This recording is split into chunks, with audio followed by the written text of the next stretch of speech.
markii muxuu ahaa hubka documentigiisina ma aan helin wixiina sida loo qaatay ma aysan noqonin si muxuu ahaa nidaamsan ma aysan noqonin si cashwaaiya loo qaatay shacab baa isaga yaacay qof kasta wuxuu rabo qaatay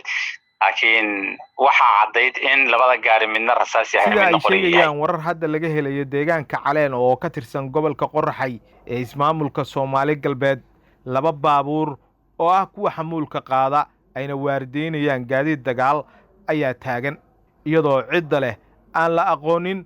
iyo waxa ay gaadiidkaasi sidaan deegaanka Caleen ayaa 70 kiiloomitir u jira xuduudda ku aadan gobolka Galguduud sidoo kalena masaafo siman ayay u jirtaa Shilaabo iyo Caabud Waaq labaduba ma jiro wax faahfaahin ah oo la xiriirta gaadiidkan oo ilaa xalay ay warar kala duwan ay ka soo baxayaan warar ayaa sheegaya in dhinaca Galguduud iyo Hiiraan xadkooda ay ku wajahan yihiin gaadiidkaasi dhowr maalin ka hor ayay ahayd markii baabuur siday hub iyo waliba saanad ciidan ay xuduudda Itoobiya iyo Soomaaliya ay ka soo gudubtay iyadoo halkaasi ay maleeshiyad beleed ay ku boobeen hubkaasi ayna qaateen dadka deegaanka kadib markii ay isku dhaceen dadka deegaanka iyo waliba ciidamo ay Galmudug u dirtay halkaasi si ay u galbiyaan hubkaasi hubkii hore la boobay iyo kanba lama yaqaano meesha ay ku socdaan iyo cidda iska leh waxaana la sheegayaa in xilligan dawladda Itoobiya ay gudaheeda laga soo rarayo hub iyo saanad ciidan oo aad u badan xilli Galguduud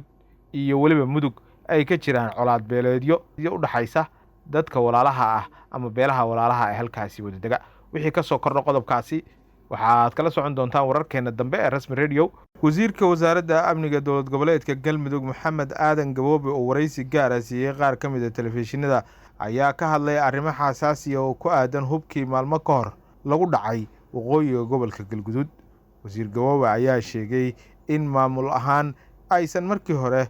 aysan la soconin hubkaasi iyo cidda iskale iyo halka uu ku socdo balse ay ka war heleen markii uu soo galay xuduudda kadibna ciidamo loo diray sidoo kale waxa uu tilmaamay in haatan ay wadaan baaritaano ku aadan cidda hubkaasi soo gelisay Galmudug iyo halka uu ku socday kadibna ay tallaabo qaadi doonaan dhinaca kale wasiirka amniga Galmudug ayaa sidoo kale soo hadal qaaday xiisadda haatan ka taagan degmada Caabud Waaq oo loo diray ciidamo hor leh wuxuuna tilmaamay in ujeedku aanu ahayn in la weeraro shacabka kadibna si xooga loo soo furto hubkii gacanta u galay balse waxa uu sheegay in hubkaasi ay raadinayaan oo si uun ay uga daba tegi doonaan ma jirto xeelad xooga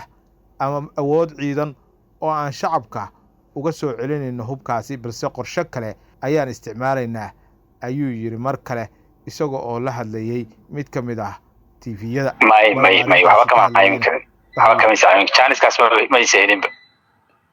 waa gartay sida baraha bulshada loo soo dhigay sawirada gawaarida iyo meesha gawaarida magaalada ma soo gelin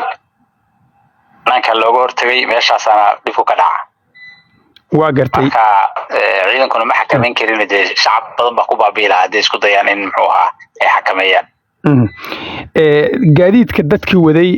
darawaladii iyaga xagee ayay aadeen oo ilaa hadda macluumaadkooda ma haysaan mar haddii meesha moogtay dagaal baa ka dhacay dagaalkii ka dhacayna qof kasta waxa weeye waa un kulli ammaanku ciidamada ammaanku waxyaalaha hadda ay maaragtay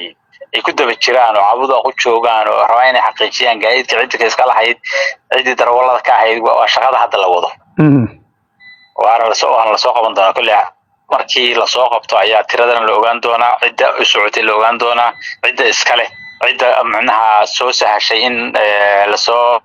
safriyo waxaas oo dhan markaas ay soo bixi karaan laakiin hadda meesha dagaal baa ka dhacay qof kastana wajigiisu u cararay ciidamadiina markii shacab uu soo aado shacab soo wajahay maleeshiyaadkii xataa shacabku soo dhaafay shacab ma xabadeyn karaan oo ay ka muxuu ahaa yara durkeen marka arrin hadda la xakameyn karo waqtigaas ma ahayn waayahay wasiir hubkii gacanta shacabka ayuu galay meelo badan ayaana la geeyay oo Caabud Waaq iyo deegaanada ku xiran ah idinkuna waxaad sheegteen in hubkaas sidii aad ku soo celin leedeen ba aad ku soo celinaysaan marka qaabkee ayay suuragal ku tahay in hubkaas gacanta dawladda lagu soo celiyo shacabkii laga soo wada celiyo sida moogtahay dadka waxa يعني dhaqan bay leeyihiin ugaasii leeyihiin waxay leeyihiin muxuu ahaa dad wax garada hubka in uu sharci darre yahayna waa mataqaana mid loo wixii laga soo celin karo dabcan 90% inuu sameeyaan macnaha ay shacab inuu galay baa maaragtay ka kucad meesha oo dad macnaha waxay iska ordahay dumar iyo rag iyo looma kala harinin sida marka lagu soo celin karo horta waxay u baahan tahay kulamo fara badan iyo dadkii in la wacyi geliyo dadkii wax loo sheego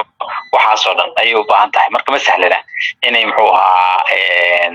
يعني si sahlan la yiraahdo lagu soo qaado xoogna shacab meel la dagaalamaya waxa xoog suuragal ma noqonayso ciidan weerar ah oo shacab aadahay ama si ku duulaya horta haba yaratay ma jirto laakiin waxa la tashanaya dadka wax garadka ah dadka muxuu ahaa hubka wixii halis ah oo dhibaato u keenaya ummadda oo waxa aan ahayn واحد هبنا وهب شعب يقانو dadku la tacaamulaan oo leeyahay hubna waa hub keeni kara khatar u keeni kara marka waxa soo dhan horta in la kala ogaado waxay yihiin rasmiga waxa meesha laga qaaday waxa soo dhan shaqay u baahan tahay kadibna waxa weey dadka wax garadka iyo ayaa la sheekaysan doona oo la shiri doona ayaga naga qayb qaadan doona hadii alle isla arrimahan ciidamada ciidamo ayaa la leeyahay waxay dul degeen caabud waaqi deegaano dhow sabab la xiriira arintan hubka ciidankaas iyo ujeedka ay u socdaan iyo qorshaha halkaas ay ka hayaan wasiir maxaad nagala wadaagi kartaa ciidanka sidiisaba ciidanku meesha markii ay foodo timaado wax kasta ka dhici kara khawaarijta u soo dusi karta waxa imaan kara inay ayagu isku dayaan inay hataa muxuu ahaa hubka iibsadaan meesha waxa soo dhan waxa weeye inay ciidanku xakameeyo oo foodo isa ka imaanin meesha dib kale inuu ka imaanin shacabka inaan hadana la dhex jirin waxa weeye khawaarijtu firkooda iska faa'iideysan shaqooyin badan bay ciidamadu u joogaan meesha waxa weeye ma aha kaliya ciidanku duulaanna ma aha cawdaana waa meel magaalo shacab degan yahay oo waxa weeye dhibaatana aan lagu ogeyn wuxuu markii shacabku ay arrin ku furmato waxay u baahan tahay si farsamo in loo xalliyo laakiin waxa weeye weerar iyo dagaal iyo midna ma jirto